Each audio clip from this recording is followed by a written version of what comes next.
It wasn't time that locked it away. It was fear. For over 500 years, the Golden Gate of Jerusalem remained sealed, untouched, and unyielding. They said it would stay closed until the day the Messiah returns. But something has shifted. Deep within Jerusalem's ancient stonework, a gate once silenced by empires has begun to stir. Not fully opened, not yet, but changed. And if ancient prophecy holds any truth, then what's happening now is more than a historical moment. It's something sacred. They call it the Golden Gate. But for centuries, it's been nothing more than solid stone, silent, unmoved. Built into the eastern wall of Jerusalem's old city, it stares out toward the Mount of Olives and rests above the Kidron Valley. No one walks through it.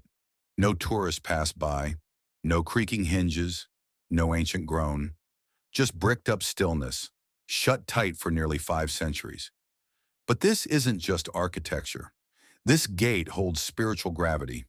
According to both Jewish and Christian belief, the Messiah is destined to pass through it.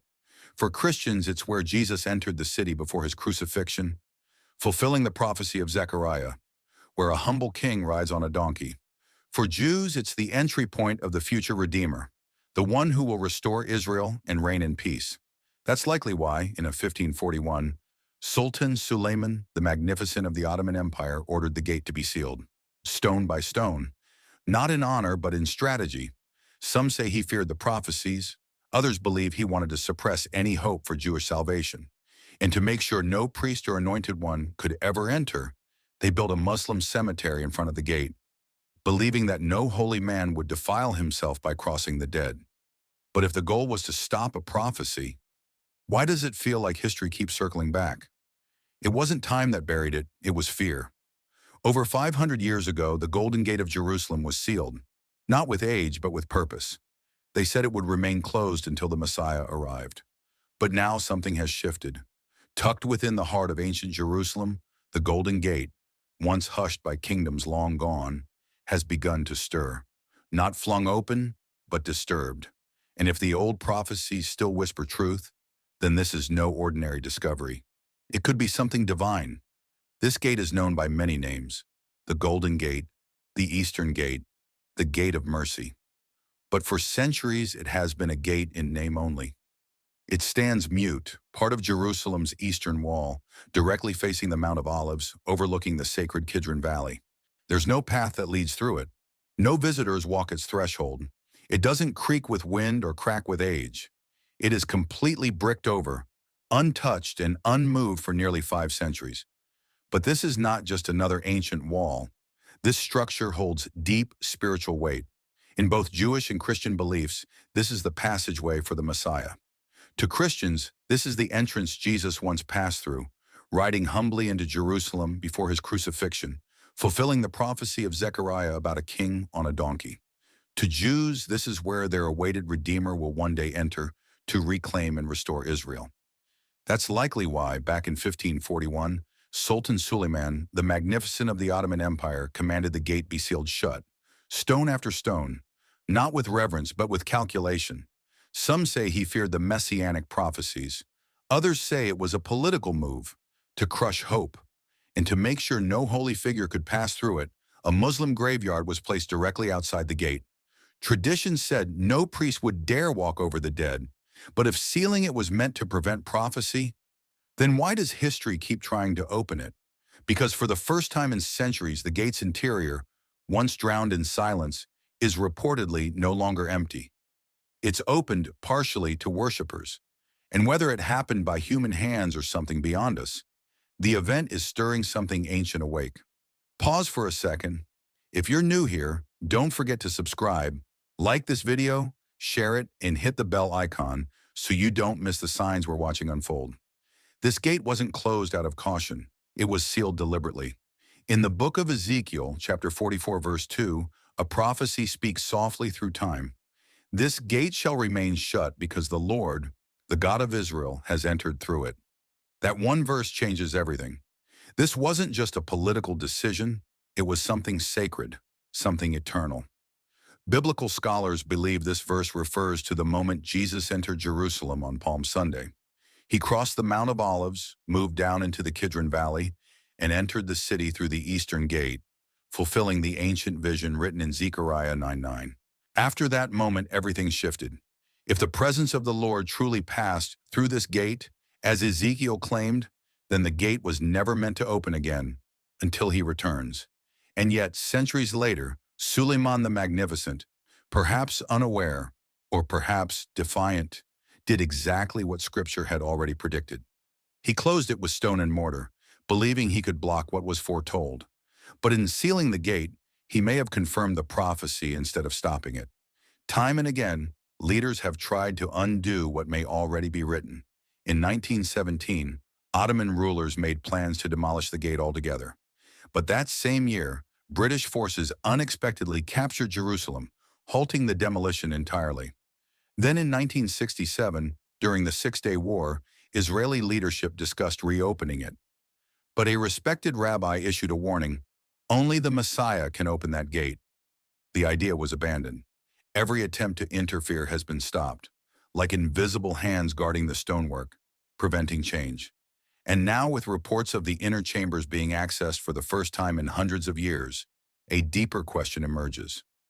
Was this decision made by man, or has heaven allowed a sliver of light to shine through as a sign?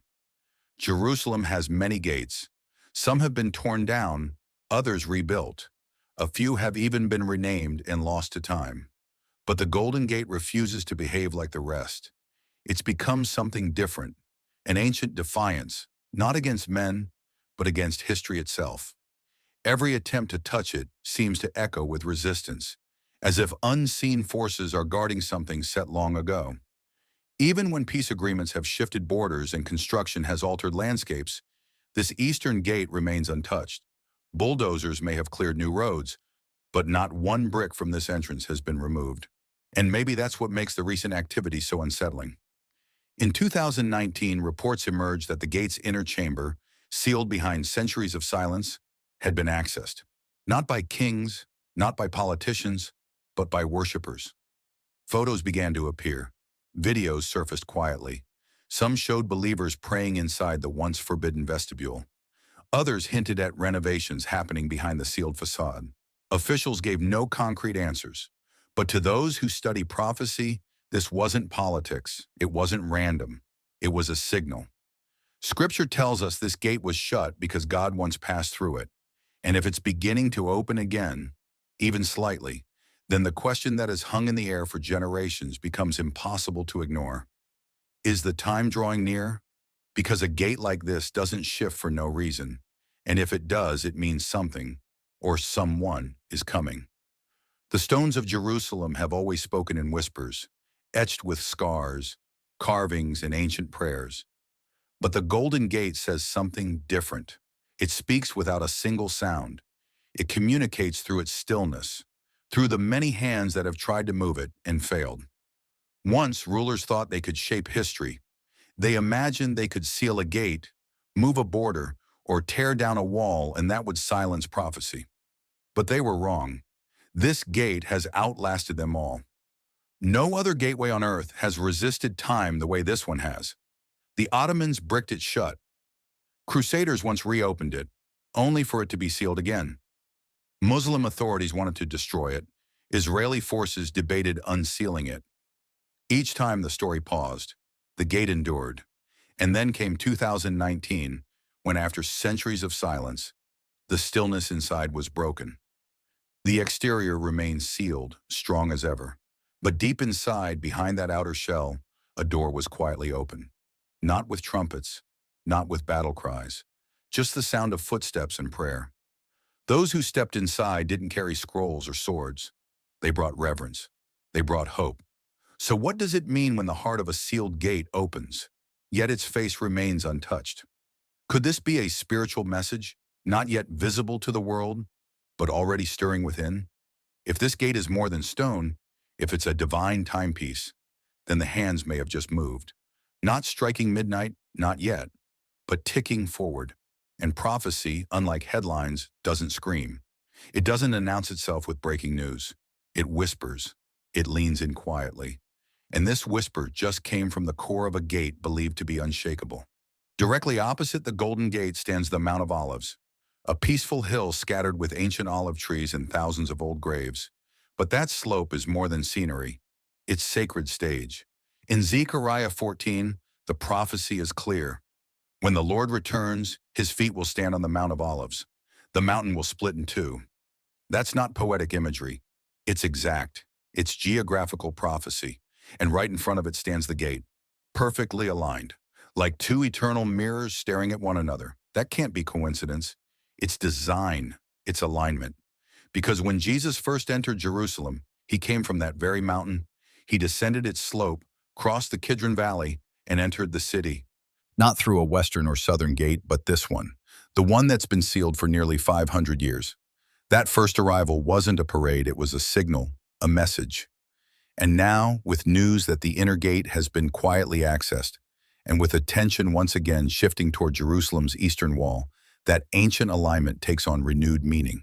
Because this gate doesn't face Rome, it doesn't turn toward Mecca, it doesn't look to Washington. It looks to the place where his feet will return. If prophecy is real, if location matters, then this isn't just old limestone. It's a door that was closed for a purpose, and may now be preparing to open for another.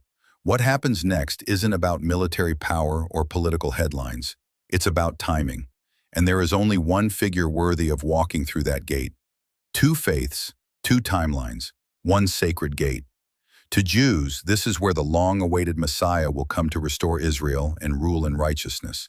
To Christians, it is the very passage Jesus once entered, and the one he will enter again.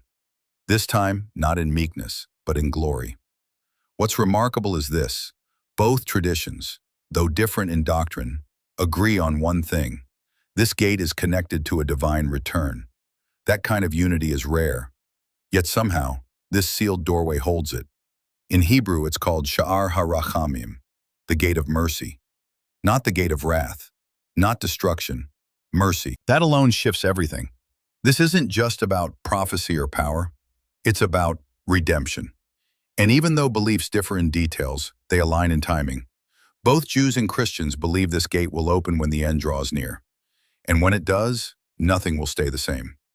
That's why what happened recently, what some saw as a minor event, sent deep spiritual tremors across faith communities. The fact that the inner corridor, long hidden, was accessed has become a cause for reflection and, for some, concern. To some, it's just a construction project, but to others, it's a quiet warning. Because if you believe that the Messiah opens the gate, then seeing it crack even slightly might mean the moment is closer than anyone thought.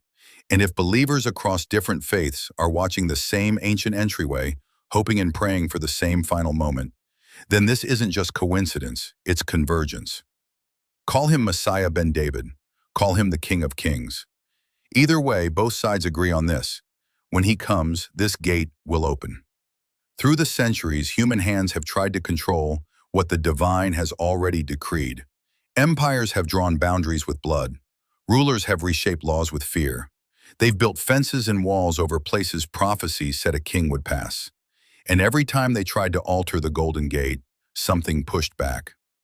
In the early 20th century, during the final days of the Ottoman Empire, Muslim leaders drafted plans to destroy the gate once and for all. The documents were signed, the date set. But on the very day demolition was scheduled, Jerusalem unexpectedly fell to the British. The plan was gone, erased by a power shift no one could have predicted. Again, in 1967, during the Six-Day War, Israeli troops gained control of the old city. They had the means, the permission, the ability to unseal the gate, but they didn't. Why? A prominent rabbi told them plainly, only the Messiah may open that gate, and so they stood down. These weren't moments of hesitation, they were moments of restraint, as if a hand not seen was keeping the gate sealed, waiting for its appointed hour. Even the cemetery outside the gate, strategically placed by the Ottomans to prevent a priestly figure from crossing, may have been clever in human terms.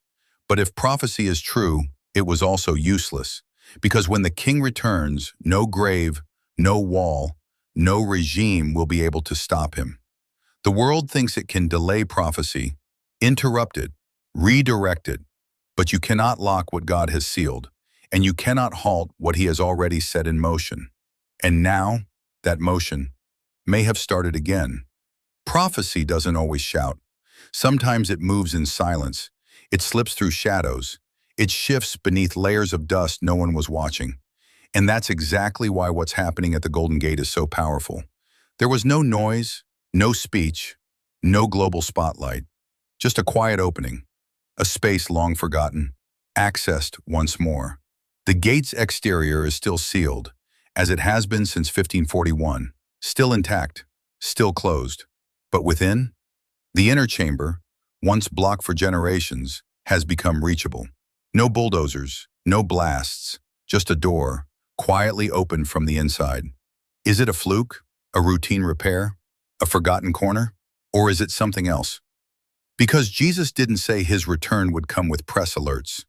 He said it would be like the days of Noah, when people were going about life unaware, until the rains came.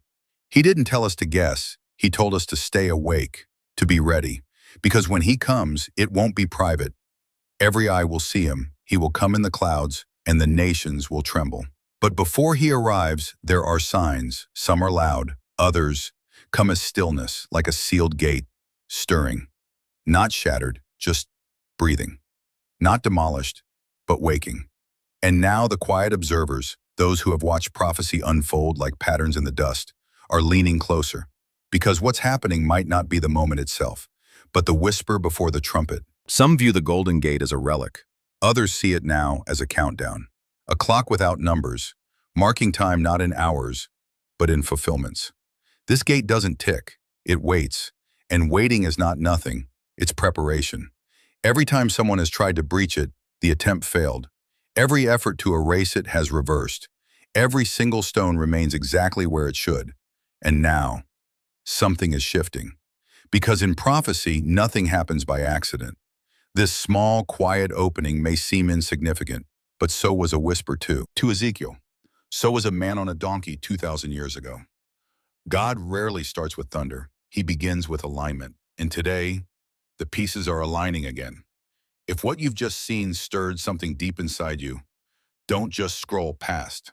Subscribe and become part of a growing Watchman community, because the signs are no longer distant. Tap the like button if this message opened your eyes, even just a little. It helps spread truth in a world drowning in noise. Tell us what you think in the comments. What does this moment mean to you? What scriptures come to mind? Your voice matters here. And finally, share this video with someone you love, someone who needs to see what's happening. Because this isn't just content, it's a call to awaken.